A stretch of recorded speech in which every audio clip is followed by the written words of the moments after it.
The conference is really great because it brought the young minds, Muslim young minds from all over the world, come and share views about Islamic movement, especially the modern movement as exemplified by Badi'uzzaman Sayyid Nursi in the Risale Nur. A graduate conference like this is good because anyone interested in Sayyid Nursi could be able to grasp it. It reaches out to you. It's not on a very scholarly level.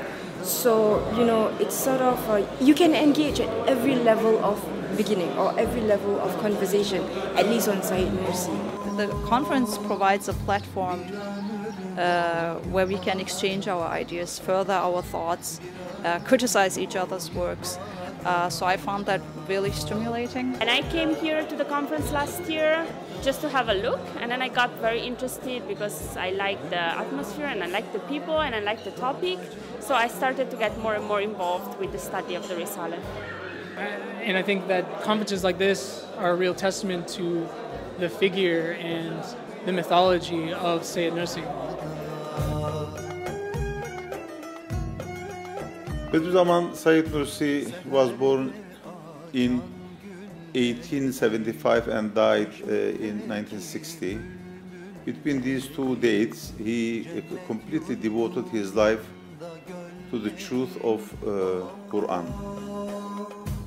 Anyone who is in the path of a spirituality and looks for some critical answers that relates to them specifically, not only information, I think it is very helpful for them to get to know what Risale Nur and what it has to say about what Quran offers to the world.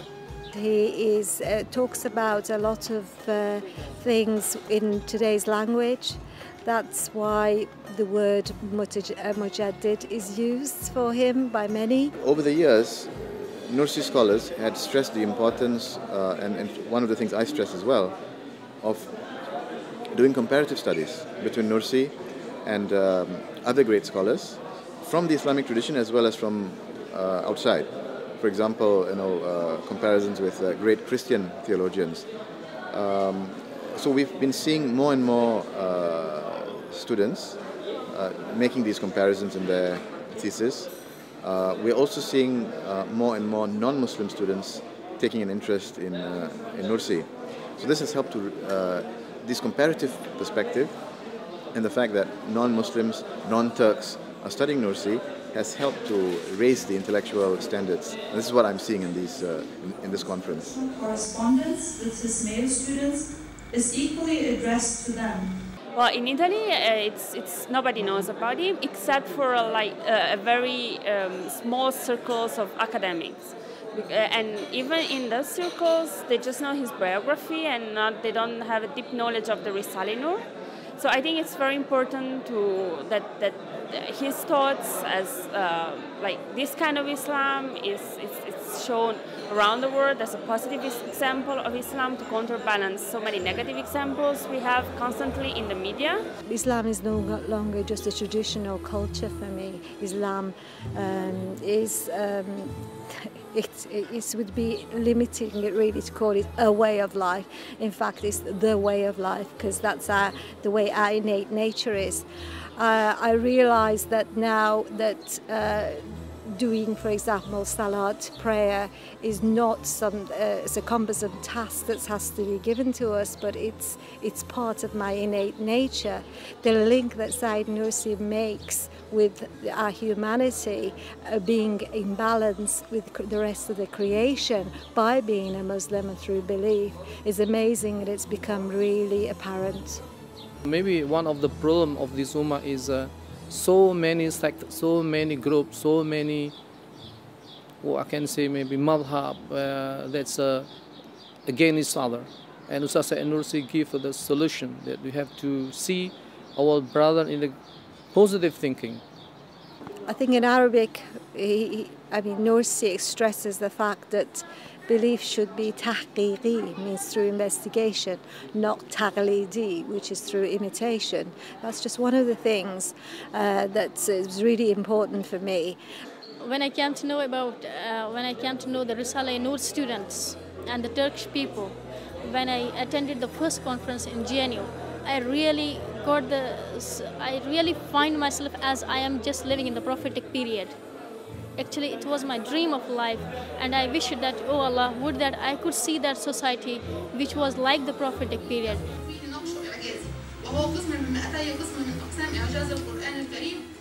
If young people are interested in a religious, a theological and Islamic approach to modern problems, Nursi would be one of the most important resources.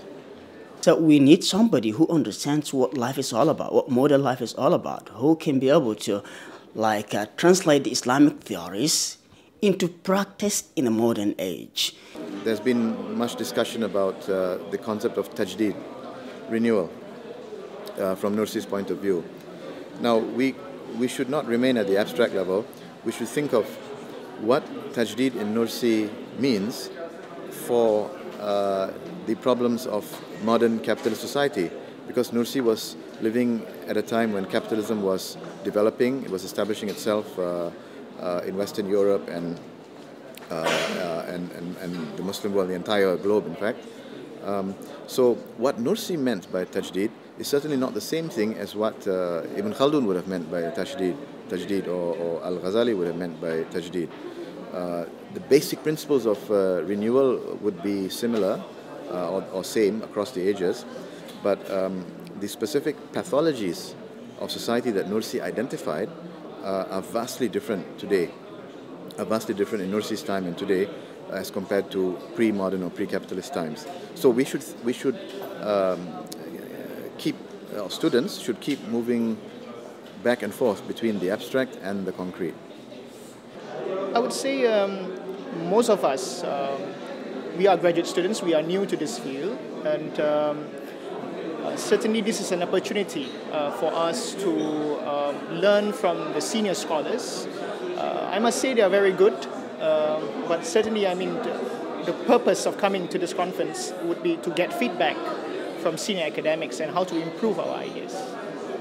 I think what has been happening with Nursi studies is very interesting in the sense that you have a foundation, the Istanbul Foundation for Science and Culture, which in the last couple of decades has been actively promoting Nursi studies with the idea of creating a critical mass of scholars that will contribute to the understanding of Nursi, and more importantly, that will make Nursi's ideas relevant to modern problems. So I think in the last few years, the emphasis of the foundation has been on graduate students, because it is important for the next generation to think in a more sophisticated manner about the relevance of Nursi to the problems that are specific to our times: exploitation, the ills of capitalism, sense of alienation and anomie that are peculiar characteristics of the modern age. And these are issues that earlier theologians such as Al-Ghazali could not have thought of because they were not living in this time.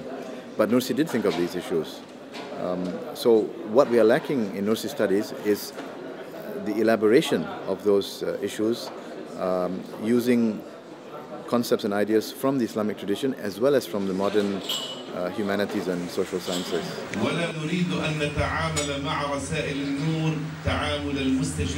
It's very crucial that more and more students are introduced to Nursi from diverse backgrounds: Muslims, non-Muslims, Turks, non-Turks. It's very important that more and more masters and PhD students are working on Nursi from a comparative perspective.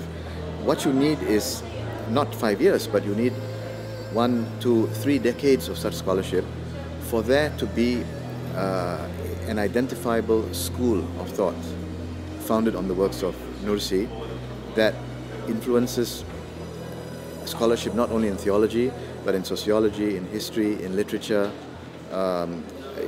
I think that, for example, literature is an area that has not been affected by Nursi studies. So for there to be a school of thought, a Nursi school of thought, it should influence various fields, various disciplines. And that takes decades to develop. In order to start that process of development, I think we have started it.